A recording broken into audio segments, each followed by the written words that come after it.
Robert Bauval was staring at the night sky over Egypt in 1983 when it hit him. The three pyramids at Giza, Khufu, Khafre, and Menkaure are not arranged in a straight line. Khufu and Khafre align closely, but Menkaure is offset to the east. The offset had always been attributed to the terrain. But looking at Orion's belt, Bauval saw the same pattern. The three stars, Alnitak, Alnilam, and Mintaka, are not perfectly aligned either. Mintaka, the westernmost star, is offset slightly to the north of the line formed by the other two. The angular offset of the third pyramid at Giza matches the angular offset of Mintaka in Orion's belt with extraordinary precision. More than that, the relative sizes of the three pyramids correspond to the relative brightnesses of the three stars. The largest pyramid represents Alnitak, the brightest. The smallest represents Mintaka, the dimmest. This was not an accident of terrain or limited surveying. This was an intentional star map, built at a scale of kilometers, locked into the desert with millions of tons of limestone.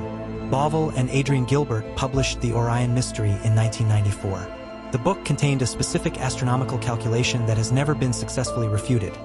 The Giza pyramids mirror Orion's belt most precisely when computed for the sky of 10,500 BCE, not the conventional dynastic period of 2,500 BCE, but a date 8,000 years earlier.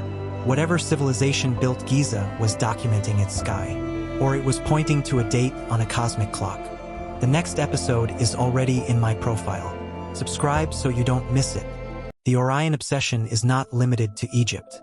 It spans continents and millennia in a pattern that defies independent invention. The Anasazi people of the American Southwest built their great houses at Chaco Canyon between 850 and 1150 CE. Archaeoastronomer J. McKim Malville demonstrated in 1991 that the three largest great houses, Pueblo Bonito, Chetroketel, and Pueblo Alto, are arranged in a spatial pattern that mirrors the orientation of Orion's belt, with the same angular offset found at Giza. Two sites separated by 9,000 miles and 11,500 years sharing the same astronomical template. Angkor Wat in Cambodia adds a third data point. Archaeological surveyor Graham Hancock and archaeoastronomer John Grigsby published analysis in 1995 showing that the ground plan of the Angkor Temple complex, specifically the arrangement of its 72 major temples across the surrounding plain, mirrors the constellation Draco as it appeared in 10,500 BCE. Draco and Orion occupy opposite quadrants of the sky at that epoch. Giza encodes Orion. Angkor encodes Draco.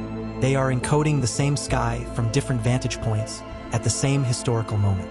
The ancient Hopi people of Arizona preserve an oral tradition stating that their three main villages, Orabi, Shangapovi, and Walpi, were deliberately placed to mirror Orion's belt.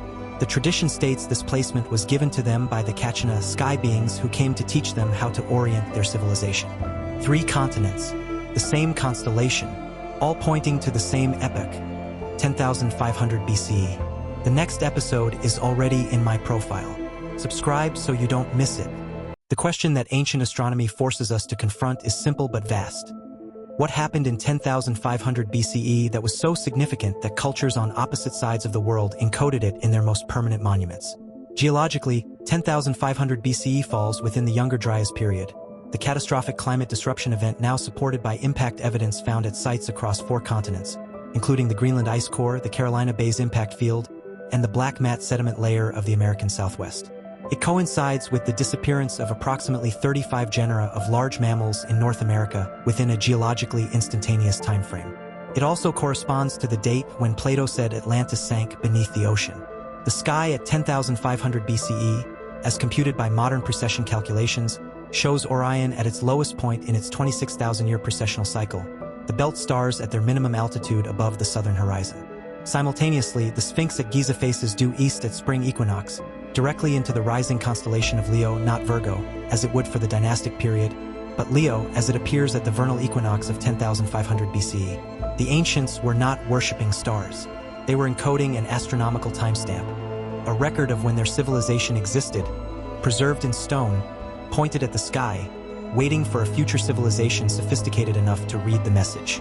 We are that civilization. We are reading it now, and once you see this, you cannot unsee it. The next episode is already in my profile. Subscribe so you don't miss it.